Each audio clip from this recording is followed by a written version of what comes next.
เบ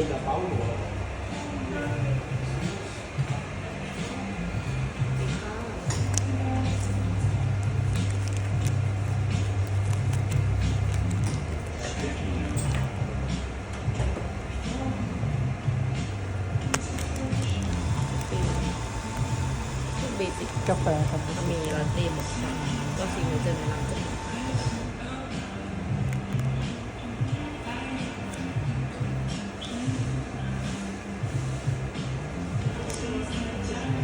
เอา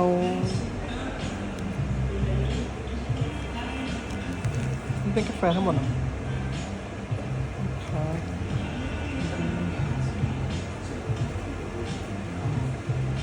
เอานี่ก็ได้ครับผมดำนะครับ เป็นอะไรถ้าตัวนี้จะเป็นส่วนนี้จะเป็นร้อน อ๋อร้อนอ๋อเย็น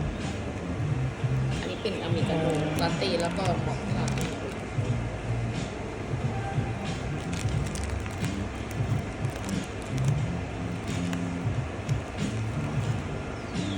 อันที่3เนี่ย